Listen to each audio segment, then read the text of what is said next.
All right, let's get right into it. The whole point of a school district, its core mission, is to improve student outcomes. Simple, right?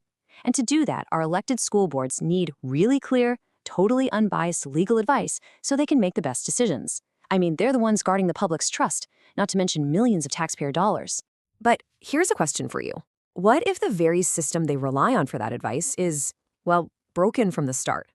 What if the lawyer who's supposed to be their guide is stuck in a completely impossible position, trying to serve two different masters? That's really the heart of the problem we're going to unpack today. You see, in most school districts in Georgia, and frankly all across the country, they use something called the unified counsel model.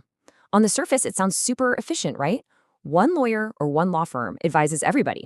They give counsel to the school board, the people setting policy, and they advise the superintendent, the one running the day-to-day operations. Now, this is where it gets fascinating, because this setup immediately slams into a really powerful psychological bias. It's called proximity bias. Just think about it for a second. That lawyer, they're in meetings every single day with the superintendent and their team. They're building relationships, putting out fires together. The board, on the other hand, they might see them once, maybe twice a month in a formal meeting. It's kind of like a referee who only ever practices with one team.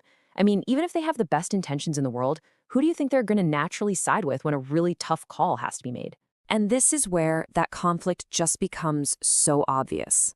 A superintendent's needs are constant. They're concrete. They're all about operations. They need an advocate in their corner. The board's needs, they're more episodic. They're about big picture governance and oversight. They don't need an advocate. They need a completely objective advisor. So when you have one lawyer trying to do both jobs, the loud, urgent, daily needs of the administration almost always drown out the quiet, long-term governance needs of the board. It's almost inevitable. So look, this isn't just some abstract theoretical problem. This flaw in the system has led to some absolutely catastrophic failures. We're talking about real damaging consequences for students, for taxpayers, and for entire communities. Let's take a look at a few cautionary tales right here from Georgia. Back in 2008, Clayton County had this massive institutional meltdown. It was a huge deal. Then, just 4 years later, DeKalb County was right on the brink of the same thing. And this is an ancient history. Even as recently as 2024, controversies have shown just how vulnerable school boards are when they don't have their own unconflicted legal voice. And here's the thing you have to understand about the Clayton County crisis. It's shocking. They didn't lose their accreditation because of low test scores or bad teaching. No, they lost it because the adults on the school board simply could not govern. The accrediting agency pointed directly to ethics violations, constant infighting, a total breakdown of their basic duties. The adults in the room failed, and it was the students who paid the ultimate price. And just as everyone was trying to process that shock, almost the exact same pattern started showing up in DeKalb County. The accrediting agency put them on probation, and their reports cited a culture of conflict and chaos that was being driven by board members who were micromanaging, getting way down in the weeds instead of doing their actual job, which is oversight.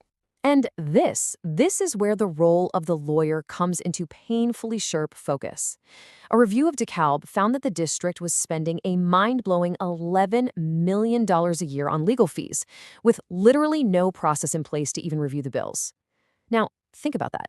An independent lawyer whose only client was the board would have an ethical duty to be screaming from the rooftops that this was a massive failure of financial oversight. But in the unified model, that essential check and balance was just gone. Okay, so these crises make it painfully obvious that the old model is broken. So, what do we do? What's the fix? Well, it's not about finding a better lawyer. It's about building a better, smarter structure. One that creates a clear, unmistakable path to accountability. And that solution has a name, the Independent Board Counsel model. It's pretty straightforward, right? The name really says it all. It's all about giving the governing board the independent legal advice it desperately needs to actually govern effectively. The idea is actually really simple. You bifurcate the legal services. You just split them in two. On one hand, the board hires its own lawyer, the Independent Board Counsel. This lawyer advises them and only them on their duties: policy, oversight, holding the superintendent accountable. Then on the other hand, the superintendent hires a separate district operational counsel.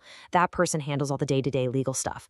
And just like that, the core conflict of interest is gone. It's eliminated by design. And you can really see the difference side by side here. Look at that first line. Primary allegiance. In the old model, because of that proximity bias we talked about, it pretty much always defaults to the superintendent. But in the new model, it is crystal clear. The board's lawyer works for the board, the administration's lawyer works for the administration. It's that simple. It minimizes conflict, and it finally gives the board that independent voice it's been missing all along. And hey, this isn't just some pie-in-the-sky theory. School boards are already waking up to this problem and taking action. We just have to look south to what happened recently in Duval County, Florida. So what was the tipping point in Duval County? An audit. A district audit discovered that they had been double billed for over $300,000 in legal fees. It was coming from the Consolidated City-County Law Office that was supposed to be representing them. That one costly mistake made it completely obvious. As an independently elected body, they needed their own dedicated lawyer to protect their interests and the public's money. Now, splitting up the legal services is a huge, huge step forward. But to make it really stick, to make it sustainable, it has to be part of a bigger picture, what you might call an ecosystem of accountability. So this includes other smart reforms, like bringing in a totally separate law firm every few years to do a legal audit, just to get a first set of eyes on things. It means having mandatory briefings where the board's lawyer speaks directly to the entire board, not just the chair. And it means serious advanced training that actually teaches board members how to be effective governors. All these pieces work together to build a culture of high performance and accountability. But what's the one idea that ties all of this together? What's the guiding principle? Well, the National School Board governance expert A.J. Crable has a great term for it. He calls it the North Star. It's about getting everyone in the system to focus on the one thing that actually matters.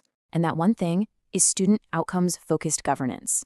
It's a really powerful framework where every single decision the board makes, from choosing a legal structure to approving a budget, is passed through one simple filter. Just one question.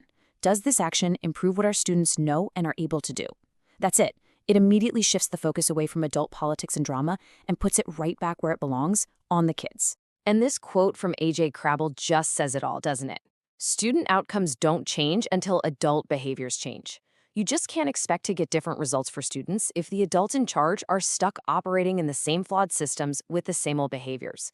And changing the legal model, that is a fundamental, powerful change in adult behavior. So that really leaves every one of us with a fundamental question to ask about our own local school district. Is our system, from the top down, designed for the comfort and convenience of the adults running it? Or is it relentlessly, single-mindedly designed for the success of our students? Because getting that structure right, that's always the first step.